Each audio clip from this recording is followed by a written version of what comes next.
Alright everybody, welcome to Reviews and More. As always, if you find this helpful, please hit the subscribe button. It really helps the channel out. This is EGR replacement batteries, in this case for the Dyson V8. Our Dyson is, I think at this point now, 3 years old, and we finally got to the point where you put it on its max setting. It lasts for about 3 minutes, which is not a functional length of time for the vacuum to operate, so it was time to basically replace the battery. Now, Dyson sells batteries, and I'm not going to show how to replace the batteries on here because Dyson does provide a good tutorial for that on their own YouTube channel, but I will do a quick demonstration of the EGR aftermarket replacement battery that Dyson may or may not approve of. So Dyson has their own, it's like $130 plus shipping. This was on Amazon for $67. It was $72 after taxes. Apparently, it's also considered upgraded because it upgrades the wattage as well as the total capacity of the battery itself. It's a fairly self-explanatory process. What's included is the battery itself, 2 filters, and the screws to attach it if you want to, if you don't want to reuse the old ones from the original Dyson battery. They're very similar. One is a little heavier than the other. I think that's because of the large capacity. The EGR is a little bit heavier, but it looks the exact same in pretty much every single way, except it's a little bit darker and it has a rubberized pad on there as well. I think more for like the way I use that is if I have to lean it against a wall, like while I'm taking a break, it won't slide off, whereas the Dyson battery does not have that rubberized end. Kind of a cool little feature, but $67. What it advertises as the result after you get this thing installed: 45 to 50 minutes on normal mode. That's true. I tested that, but I didn't film it, unfortunately. However, I did film the 7 to 8 minutes on high pressure or high suction. It actually went for close to 9 minutes, and you'll see that towards the end. I just did a stopwatch on my phone, and that's kind of how I did it. 5.5 hour charge. That's probably pretty accurate. Maybe a little bit faster than that.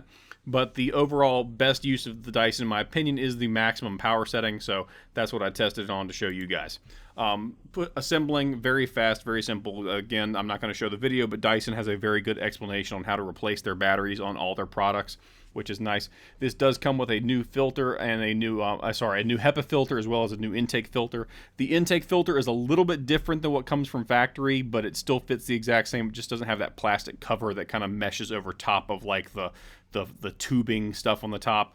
But other than that, it's literally the same. I would say it's actually a little bit louder now, not because there's like something that's not muffled, but it's actually how would I describe it?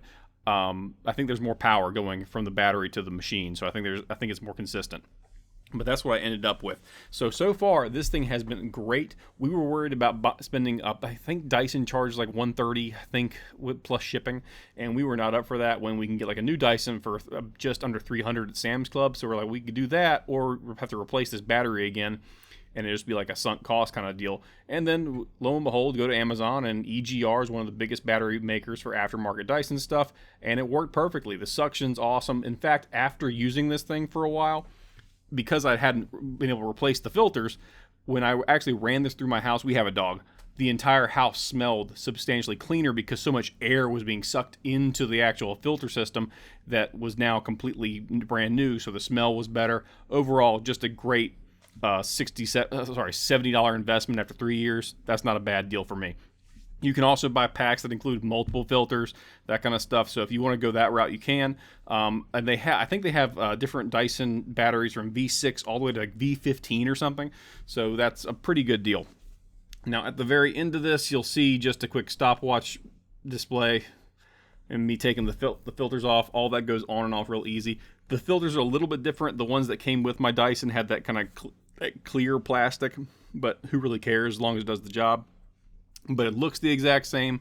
It operates in the same method. There's no real change to the actual usage of the machine, except I think it actually has a longer battery life than it originally had when I would do it full blast. I would get maybe 7 minutes brand new from the factory with the original battery, and now I get close to 9. Now, how long will these batteries last? I don't know. I'll check back probably like a year to a follow-up on the EGR batteries. But yeah, so that's all there really is to it, guys. Not a whole lot more to explain. EGR as a company has a lot of very positive reviews and feedback on their Amazon store, and I think if I can, I'll link it in the actual description as well as possibly on this video. But overall, very satisfied. In fact, my in-laws also have the same model Dyson. They got it around the same time. We got it for them as a gift, And I think there's also like only getting like 2 to 3 minutes of actual run time on full power. So we're thinking about buying that one, maybe getting some extra filters from EGR. But yeah, so far, very satisfied. Again, 9-minute runtime will basically let you clean all the carpets in most like a 1,500 square foot house. It does not take long with this thing because it is so efficient. But overall, very satisfied again. And here, right just about now, I think is when I'm going to go ahead and show you all the stopwatch. So there's the stopwatch. Didn't do the audio because it just sounds like a jet engine, so it just turns the camera into like a screaming device, and I don't want to do that to y'all's ears. But once it starts going, we push the button, and I just held down the trigger for the full length of time, and it went for just shy of 9 minutes. So fairly impressive considering it's a brand new battery, off aftermarket, and it's about half the cost of getting the battery from Dyson themselves. So good option here, guys.